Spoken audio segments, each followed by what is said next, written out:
اعوذ باللہ من الشیطان الرجیم بسم اللہ الرحمن الرحیم یا ایہا النبی اتق اللہ ولا تطع الکافرین والمنافقین ان اللہ کان علیما حکیما واتبع ما یوحی الیک من ربک ان اللہ کان بما تعملون خبیرا وتوکل علی اللہ وکفی باللہ وکیلا صدق اللہ العظیم۔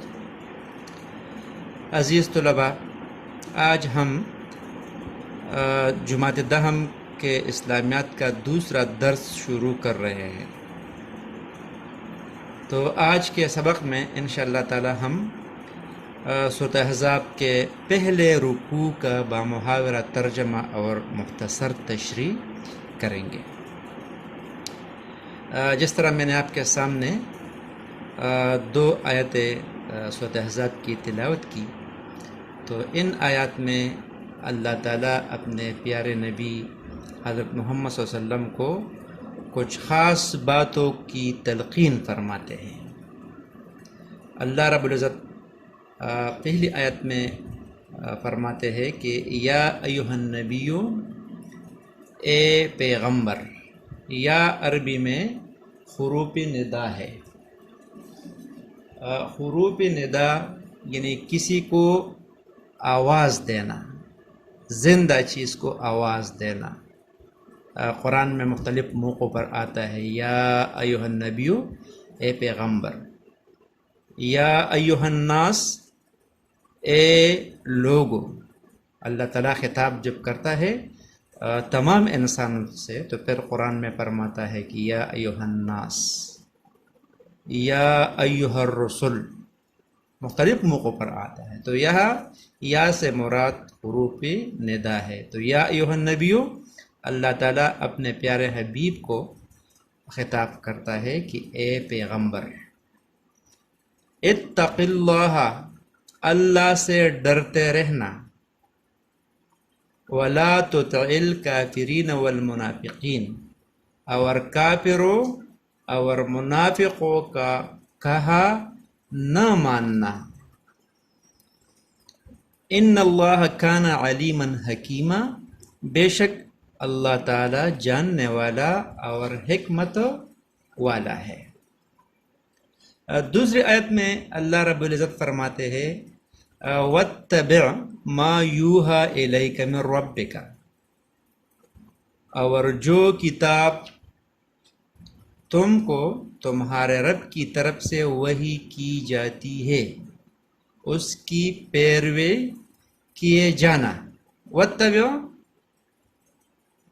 تابعداری کر، پیروی کر، ما یوحی، جو تمہاری طرف وحی کی جاتی ہے، الیکا تمہاری طرف، من ربک آپ کے رب کی طرف سے۔ تو بامحاورہ ترجمہ یہ ہوگا کہ آپ کے رب کی طرف سے جو وحی آپ پر نازل ہوتی ہے اس کی پیروی کر۔ ان اللہ کان بما تعملون خبیرا، بے شک اللہ تمہارے سب اعمال سے خبردار ہے، یعنی جو کچھ تم کرتے ہو اللہ تعالیٰ اس سے کیا ہے؟ خبردار ہے، باخبر ہے۔ جس طرح دوسری جگہ قرآن میں اللہ تعالیٰ فرماتے ہیں کہ وَنَحْنُ أَقْرَبُ إِلَيْهِ مِنْ حَبْلِ الْوَرِيدِ، میں انسان کو اس کے شارک سے بھی زیادہ قریب ہوں، اس کے ہر عمل سے میں کیا ہوں؟ باخبر ہوں۔ وَتَوَكَّلْ عَلَى اللَّهِ، اور اللہ پر بھروسہ رکھنا، وَكَفَى بِاللَّهِ وَكِيلًا، اور اللہ ہی کارساز و کافی ہے۔ تو پیارے طلباء، اللہ تعالیٰ نے ان تین آیات میں، یعنی سورۃ احزاب کے ابتدائی آیات میں اپنے پیارے نبی حضرت محمد صلی اللہ علیہ وسلم کو مندرجہ ذیل باتوں کی تلقین کی ہے۔ نمبر 1، اللہ تعالیٰ سے ڈرتے رہے اور کفار اور منافقین کا کہنا نہ مانیں، پہلے تلقین یہ ہے۔ دوسرا تلقین یہ ہے آپ صرف اپنے رب کی طرف آنے والی وحی کی پیروی کیجیے۔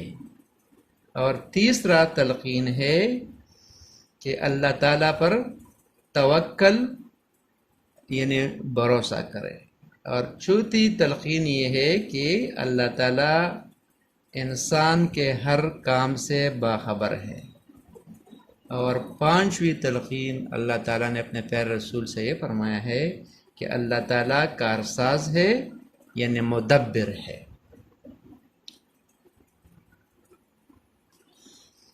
آیت نمبر 4 میں اللہ تعالیٰ فرماتا ہے کہ ما جعل اللہ لرجل من قلبین فی جوفہ، اللہ تعالیٰ نے کسی آدمی کے پہلو میں 2 دل نہیں بنائے۔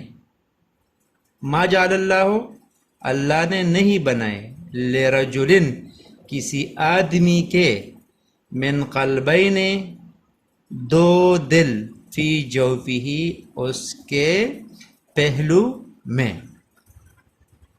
یعنی عرب میں ایک بات مشہور تھی کہ جب کوئی آدمی بہت زیادہ انٹلیکچوئل ہوتا تھا، ذہین ہوتا، تو عام طور پر لوگوں میں یہ بات مشہور ہو جاتی تھی کہ یہ اس آدمی کے پہلو میں 2 دل ہیں۔ ایک بات اس آیت کے متعلق یہ کی جاتی ہے۔ اس کا دوسرا مطلب کچھ مفسرین نے بیان کیا ہے، وہ کچھ اس طرح سے ہے کہ اللہ تعالیٰ نے ہر شخص کے 2 ہاتھ، 2 پاؤں، 2 کان اور 2 آنکھیں دی ہے، لیکن دل صرف ایک ہی دیا ہے۔ یہاں متضاد خیالات اور عقائد کی گنجائش نہیں ہے۔ ایک دل میں ایک ہی عقیدہ سما سکتا ہے، یا انسان خدا کا بندہ بن جائے یا اسے چھوڑ کر غیر کی بندگی اختیار کرے۔ یہ ناممکن ہے کہ آپ کفر و اسلام دونوں کے علمبردار بنے رہے، حق و باطل دونوں سے رشتہ عقیدت جوڑے رکھے۔ زندگی کے اس پرشوب سمندر کو جو 2 کشتیوں میں سوار ہو کر عبور کرنا چاہتا ہے وہ غرق ہو جاتا ہے۔ تو اسی آیات کا ایک مطلب یہ بھی ہو سکتی ہے کہ انسان کو یا مکمل طور پر مسلمان ہونا چاہیے یا کافر ہونا چاہیے، ان کے درمیان نہیں ہونا چاہیے۔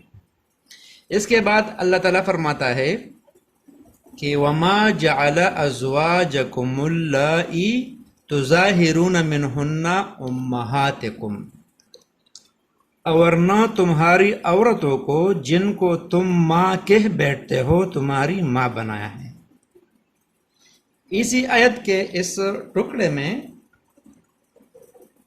عرب کے ایک رسم بت کی طرف اشارہ ہے، جس کو کہا جاتا ہے زہار۔ زہار عرب کی ایک خاص اصطلاح ہے۔ قدیم زمانے میں عرب کے لوگ بیوی سے لڑتے ہوئے غصے میں آ کر کہہ دیا کرتے تھے، تیری پشت میرے لیے میری ماں جیسی پشت ہے۔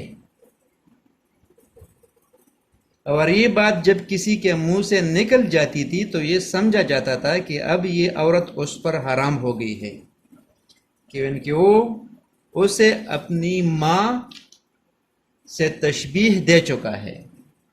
اس کے متعلق اللہ تعالیٰ فرماتا ہے کہ بیوی ماں کہنے یا ماں کے ساتھ تشبیہ دے دینے سے وہ ماں تو نہیں بن جاتی۔ ماں تو وہی ہے جس نے آدمی کو جنا ہے۔ محض زبان سے ماں کہہ دینا حقیقت کو نہیں بدل دیتا کہ جو بیوی تھی وہ تمہارے کہنے سے ماں بن گئی۔ تو اسی آیت میں اللہ تعالیٰ نے عرب کے اسی رسم بت کا خاتمہ کر دیا۔ البتہ یعنی اب بھی کوئی بندہ اس طرح کرتا ہے جاہلیت سے یا بغض عناد سے اپنے بیوی کو اس طرح الفاظ کہہ دیتے ہیں، تو اللہ تعالیٰ نے اس کے لیے قرآن میں اس بندے پر سزا کے طور پر کفارہ عائد کیا ہے۔ وہ کفارہ زہار کا کیا ہے، تو جب کسی نے اپنے بیوی سے اس طرح الفاظ کہے تو جب تک اس نے کسی غلام کو آزاد نہیں کیا ہو، اگر غلام کی استطاعت نہیں ہوئے تو یہ بندہ 2 مہینے مسلسل روزے رکھیں گے. اگر روزوں کی بھی استطاعت نہیں ہے تو 60 مسکینوں کو کھانا کھلائیں گے. جب تک یہ بندہ یہ کفارہ ادا نہیں کرتا وہ اپنے بیوی کے پاس وہ نہیں جا سکتا. مطلب ایک طلاق واقع نہیں ہوتی ہے اس طرح کہنے سے، لیکن سزا مقرر کی ہے اللہ تعالیٰ نے ایسے بندے کے لیے جو اپنے بیوی سے اس طرح بات کہتا ہے. وما جعل ادعیاءکم ابناءکم، اور نہ تمہارے لے پالکوں کو تمہارے بیٹے بنایا ہے. ذالکم قولکم بافواہکم، یہ سب تمہارے منہ کی باتیں ہیں. واللہ یقول الحق، اور اللہ تعالیٰ تو سچی بات فرماتا ہے. وہو یہدی السبیل، وہی سیدھا راستہ دکھاتا ہے. عربوں میں یہ رواج تھا کہ اگر کوئی شخص کسی کو اپنا متبنہ بنا لیتا، متبنہ لپالک بیٹا یا موبولا بیٹا، یا انگلش میں اس کو اڈاپٹڈ سن بھی کہتے ہیں. یعنی یہ رسم تھا کہ کوئی کسی کو اپنا لپالک بنا لیتا تو اسے حقیقی بیٹے کی طرح اسے لیپالک بنانے والے کی طرف منسوب بھی کیا جاتا، اور اس لیپالک کو تمام حقوق حاصل ہو جاتے جو حقیقی بیٹے کو ہوتے. یعنی جو حقوق اپنے حقیقی بیٹے کو حاصل ہوتے تھے وہی حقوق اس لیپالک کو بھی حاصل ہوتے تھے. اسلام نے اس رواج کو منسوخ کر دیا اور بتا دیا کہ کسی کے بیٹے کو اپنا بیٹا کہہ دینے سے وہ حقیقت میں تمہارا بیٹا نہیں بن جاتا، یہ تو تمہارے منہ کی باتیں ہیں. اللہ تعالیٰ نے ان آیات میں حکم دیا کہ لیپالکوں کو اپنے اصل باپوں کی نسبت سے بلاؤ. عرب میں کنیت کا قانون ہے کہ یہ ضروری ہے کہ ہر نام کے ساتھ اس بندے کے باپ کا نام بھی لیا جائے. جس طرح زید بن حارثہ، محمد بن قاسم، سعد بن ابی وقاص وغیرہ، یہ سب کنیت ہے. تو جب کوئی کسی کو اپنا لیپالک بناتا تھا تو لوگ اس لیپالک کو اپنے حقیقی باپ کے بجائے اس بندے کا نام اس کے ساتھ وہ منسوب کرتے تھے. مثال کے طور میں آپ کو ایک واقعہ سناتا ہوں کہ حضرت زید بن حارثہ رضی اللہ تعالیٰ عنہ، یعنی کسی نے اس کو چرا کر، اس زمانے میں بچے چرائے جاتے تھے اور اس کو بازاروں میں فروخت ہوتے تھے، تو کسی نے اس کو چرا کر اوکاس کے منڈی میں فروخت کیا. حکیم بن حزام جو حضرت ام المؤمنین حضرت خدیجہ الکبریٰ رضی اللہ تعالیٰ عنہ کا بھانجا تھا، اس نے اس کو اپنے پھوپھی ام المؤمنین حضرت خدیجہ رضی اللہ تعالیٰ عنہ کے لیے خرید لیا. پھر حضرت خدیجہ الکبریٰ رضی اللہ تعالیٰ عنہ نے اس کو پیغمبر صلی اللہ علیہ وسلم کو ہبہ کر دیا. کچھ وقت کے بعد جب اس کے والدین کو پتہ چلا کہ ہمارا جو بیٹا ہے وہ مکہ کے ایک معزز آدمی کے پاس ہے، تو حضرت زید رضی اللہ تعالیٰ عنہ کے والدین اور اس کا چچا مکہ مکرمہ آئے اور پیغمبر صلی اللہ علیہ وسلم کے ساتھ مل گئے اور درخواست کی کہ یہ ہمارا بیٹا ہے، کسی نے چرایا ہے، آپ جتنے پیسے لینا چاہتے ہیں لے لے، لیکن ہمارا بیٹا جو ہے ہمیں واپس کر دیں. پیغمبر پاک صلی اللہ علیہ وسلم نے فرمایا کہ آپ نے بہت اچھی بات کی، میں آپ کے بیٹے حضرت زید کو بلاتا ہوں، اگر وہ آپ کے ساتھ جانے کے لیے راضی ہے تو بے شک میں آپ سے پیسے نہیں لیتا ہوں، اس کو میں آزاد کرتا ہوں اور آپ اس کو اپنے ساتھ لے جائے. پیغمبر پاک صلی اللہ علیہ وسلم نے جب حضرت زید رضی اللہ عنہ کو بلایا، اپنے باپ اور چچے کے ساتھ مل گئے اور انہوں نے عرض کیا کہ ہمارے ساتھ جائے۔ تو حضرت زید رضی اللہ تعالیٰ عنہ نے پیغمبر پاک صلی اللہ علیہ وسلم کی طرف دیکھ کر فرمایا کہ نہیں، میں آپ کے ساتھ نہیں جا سکتا ہوں، میں اس عظیم شخص کے ساتھ رہنا پسند کرتا ہوں، اس میں نے وہ کچھ دیکھا ہے جو دنیا کے کسی اور بندے میں نہیں ہے۔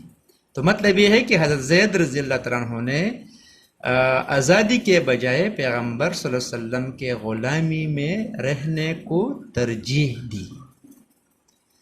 پیغمبر پاک صلی اللہ علیہ وسلم کو یہ حضرت زید رضی اللہ عنہ کا یہ عمل اتنا پسند آیا کہ اس نے اسی وقت حضرت زید رضی اللہ عنہ کا ہاتھ پکڑ کر کعبہ کے صحن میں لے گئے اور اعلان کر دیا کہ اے عرب کے لوگوں، آج کے بعد زید بن حارثہ رضی اللہ تعالیٰ عنہ میرا غلام نہیں ہے، بلکہ یہ میرا بیٹا ہے۔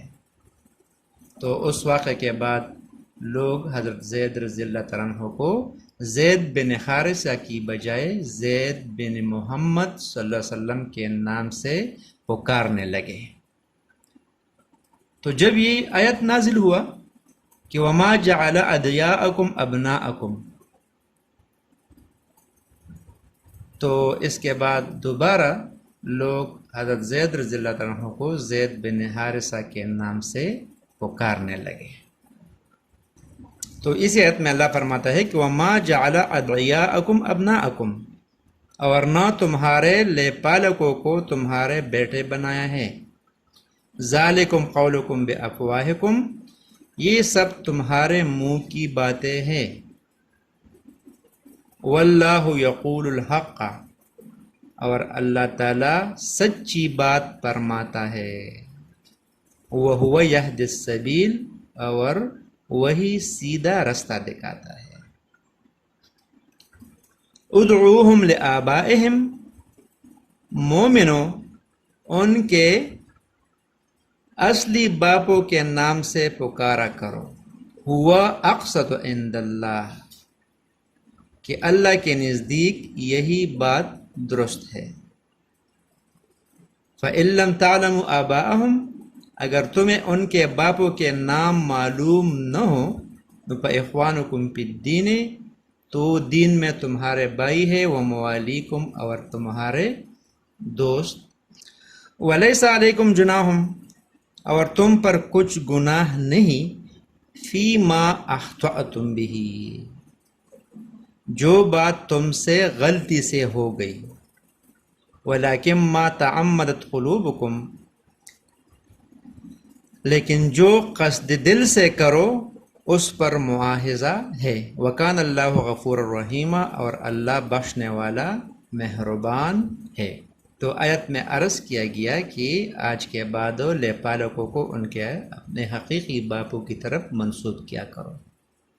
اگر ان کے باپوں کے نام آپ کو معلوم نہیں ہے تو ان کو دوست، بھائی یا دوست کہہ کر پکارو۔ اللہ نے یہاں مسلمانوں کے ایک طریقہ بھی بتایا کہ کوئی اجنبی ہے، اس کا نام آپ کو معلوم نہیں ہے، تو آپ اس کو کیا کہہ کر بھائی کہہ کر پکار سکتے ہیں، اس لیے کہ اللہ قرآن میں فرماتا ہے کہ انما المؤمنون اخوۃ، مسلمان سارے کیا ہے، بھائی بھائی ہے۔ تو کسی اجنبی شخص کو بجائے اس کی کہ آپ اس کو ایسے آواز دیتے ہیں کہ اے، اس کی بجائے اگر آپ اس کو کہے کہ اے بھائی، اے رورا، یہ کہہ کر تو یہ ذرا اچھا لفظ ہے۔ تو یہاں قرآن میں بھی ادب سکھایا گیا ہے کہ اس کو آپ کیا کر دیں، بھائی یا دوست، کسی کو آپ دوست کے نام سے بھی اے دوست آپ آواز دے سکتے ہیں، تو اس طرح کہنا چاہیے۔ اگر کوئی قصدن اسی آیات کے نازل ہونے کے بعد بھی کوئی قصدن اس طرح کرتا ہے کہ لے پالک کو متبنا کو اپنے حقیقی باپ کی بجائے کسی اور کے نام سے پکارتا ہے، تو یہ کیا ہے، یہ گناہ ہے۔ البتہ غلطی سے ہو جائے تو یہ گناہ نہیں ہے، اس لیے کہ اللہ تعالیٰ جو ہے غفور الرحیم ہے۔ ایک اور جگہ بھی فرماتا ہے کہ ربنا لا تؤاخذنا ان نسینا او اخطأنا، اے ہمارے پروردگار اگر ہم سے بھول چوک ہو یا خطا ہو جائے تو ہمارا مواخذہ نہ کیجیو۔ اس کا مطلب یہ ہے کہ بلا ارادہ اور نیت کہ کی ہوئی بات پر مواخذہ ہے، یعنی قصدن جو کام ہو جائے تو اس پر مواخذہ ہے، سزا ہے، لیکن نسیان سے یا خطا سے کوئی کام ہو جائے تو اس پر مواخذہ نہیں ہے۔ آیت نمبر 6 میں اللہ تعالیٰ فرماتا ہے کہ النبی اولا بالمؤمنین من انفسہم، پیغمبر مومنوں پر ان کی جانوں سے بھی زیادہ حق رکھتے ہیں، یعنی پیغمبر کا حق جو ہے وہ مومنوں پر ان کی جانوں سے بھی زیادہ ہے۔ وَأَزْوَاجُهُ أُمَّهَاتُهُمْ، اور پیغمبر کی بیویاں ان کی مائیں ہیں۔ حدیث پاک میں ہے، وہاں پر رسول پاک صلی اللہ علیہ وسلم خود فرماتے ہیں کہ لا یؤمن احدکم حتی اکون احب الیہ من والدہ وولدہ والناس اجمعین۔ اس کا ترجمہ کچھ یہ ہے کہ تم میں سے کوئی شخص اس وقت تک ایماندار نہیں ہو سکتا جب تک کہ میں اسے اس کے والدین اور اولاد اور سب لوگوں سے بڑھ کر محبوب نہ ہو جاؤ۔ یعنی اسی حدیث میں پیغمبر صلی اللہ علیہ وسلم نے قرآن کی اسی آیت کے ٹکڑے کی تشریح کی ہے۔ پیغمبر صلی اللہ علیہ وسلم نے کامل ایمان کے لیے یہ شرط لگایا ہے کہ آپ میں سے کوئی بھی شخص اس وقت تک کامل مومن نہیں بن سکتا ہے جب تک کہ میں اسے محبوب نہ ہو جاؤ۔ کس سے؟ والدین سے، بچوں سے، اور دنیا کی تمام چیزوں سے بڑھ کر میں اس کے لیے محبوب نہ ہو جاؤ۔ اس کا مطلب یہ ہے کہ اگر ایک مومن کی محبت اللہ کے رسول کے مقابلے میں والدین سے زیادہ ہے تو یہ بندہ کامل مومن نہیں ہے۔ اگر ایک مومن کی محبت پیغمبر صلی اللہ علیہ وسلم کے مقابلے میں بچوں سے زیادہ ہے تو یہ بندہ کامل مومن نہیں ہے، یا پیغمبر کی محبت کے مقابلے میں ایک مومن کی محبت دنیا کسی کی اور چیز سے زیادہ ہے تو مطلب یہ کہ یہ مومن ہوگا لیکن کامل مومن نہیں ہوگا، قرآن کے اس ٹکڑے کی روح سے اور حدیث پاک کی روح سے۔ اس کے بعد فرماتے ہیں کہ پیغمبر کی جو بیویاں ہیں وہ مسلمانوں کی مائیں ہیں۔ تو مائیں سے مراد یہ ہے کہ پیغمبر کی بیویاں مسلمانوں کی روحانی مائیں ہوتی ہیں۔ پیغمبر کی وفات کے بعد کوئی امتی پیغمبر کی بیوی سے نکاح نہیں کر سکتے، وہ بمنزلہ ماں ہیں۔ اس لیے ہم جب پیغمبر صلی اللہ علیہ وسلم کی بیویوں کا نام لیتے ہیں تو ہم کہتے ہیں امہات المؤمنین یا ام المؤمنین، جمع بولتے ہیں تو امہات المؤمنین، ام المؤمنین حضرت عائشہ رضی اللہ تعالی عنہا، اس لیے کہ ہمارے مائیں ہیں، محترم ہے ہمارے لیے جس طرح ہمارے اپنی مائیں ہمارے لیے محترم ہیں۔ تو اسی آیت میں فرمایا گیا جو ازواجہ امہاتہم، ان کی پیغمبر کی بیویاں ان کی مائیں ہیں۔ اس کے بعد فرماتے ہیں کہ وہ اولو الارحام بعضهم اولا ببعض فی کتاب اللہ من المؤمنین والمہاجرین، اور رشتہ دار آپس میں کتاب اللہ کی روح سے مسلمانوں اور مہاجروں سے ایک دوسرے کے ترکے کے زیادہ حقدار ہے۔ پیغمبر پاک صلی اللہ علیہ وسلم نے جب مکہ سے ہجرت کر کے مدینہ منورہ تشریف لے گئے تو پیغمبر پاک صلی اللہ علیہ وسلم نے مدینہ میں مکہ کے مہاجرین اور مدینہ کے انصار کے درمیان مواخات کا رشتہ قائم کیا، بھائی چارے کا۔ تو اس میں انصار نے اپنی استطاعت سے بڑھ کر مہاجرین کی مدد کی، ان کو اپنے گھروں میں آدھے گھر تقسیم کر کے ان کو دے دیے، باغات بھی تقسیم کیے، آدھے خود لیے، آدھے اپنے مہاجرین بھائی کو دے دی، ان کو خوب مہمان نوازی کی۔ لیکن مہاجرین بھی خوددار تھے، وہ بھی 3-4 دن مہمان رہ کر اس کے بعد انہوں نے کہا کہ ہمیں بازار کا راستہ دکھا دے، ہم بزنس کرتے ہیں۔ اس کے علاوہ دوسرے ہجری میں پھر جہاد بھی فرض ہوا، غزوہ بدر ہوا، اس میں مسلمانوں کے ہاتھ بہت مال ہاتھ آیا، تو مہاجرین اس سے بھی ذرا خود کفیل ہو گئے اور آہستہ آہستہ وہ اپنے پاؤں پر کھڑے ہو گئے۔ تو اسی طرح ایک قانون تھا کہ سپوز کوئی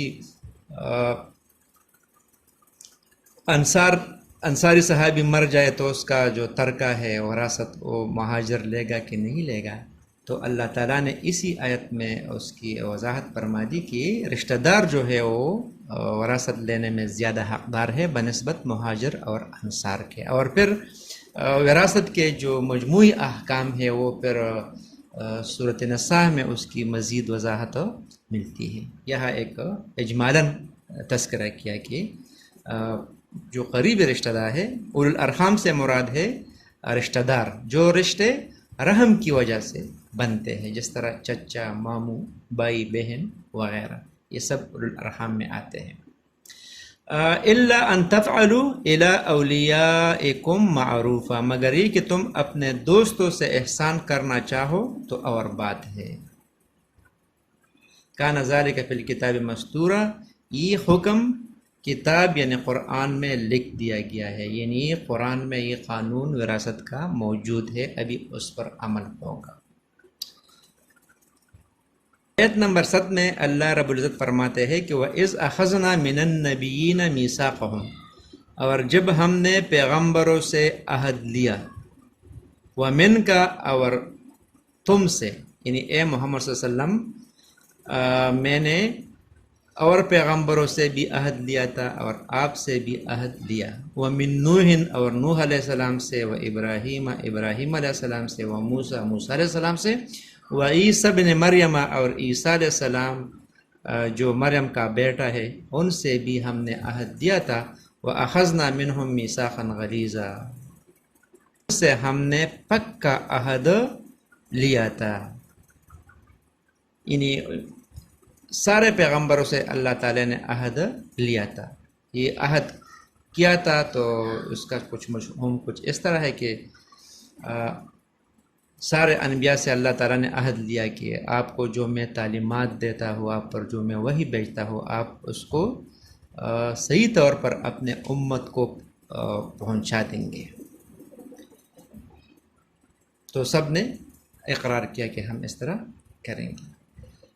لِيَسْأَلَ الصَّادِقِينَ عَنْ صِدْقِهِمْ، تاکہ سچ کہنے والوں سے ان کی سچائی کے بارے میں دریافت کریں، وَأَعَدَّ لِلْكَافِرِينَ عَذَابًا أَلِيمًا، اور اس نے کافروں کے لیے دردناک عذاب تیار کر رکھا ہے۔ یعنی اللہ تعالیٰ اپنے بندوں پر اپنا حجت تمام کرنا چاہتے تھے، پیغمبر انبیاء کرام بھیجے، ان کو کتابیں دی، تعلیمات دی، تو ان سے بھی پوچھا جائے گا، انبیاء کرام سے، کہ آپ نے میرے تعلیمات ان تک پہنچائے کہ نہیں پہنچائے، اور امتوں سے بھی پوچھا جائے گا کہ آپ کو انبیاء کرام نے جو تعلیمات پہنچائے تھے ان پر آپ نے کس حد تک عمل کیا ہے۔ تو جنہوں نے انبیاء کرام کے تعلیمات پر عمل کیا ہے تو ان کا ٹھکانہ جنت ہوگا، وہ صادقین ہیں، اور جنہوں نے انبیاء کرام کا انکار کیا تو ان کا ٹھکانہ جہنم ہوگا، اور جہنم جو ہے وہ وہاں پر اللہ تعالیٰ نے عذاب علیم، درناک عذاب تیار کر رکھا ہے۔ تو اللہ تعالیٰ ہمیں عذاب جہنم سے بچا دے۔ صدق اللہ العظیم۔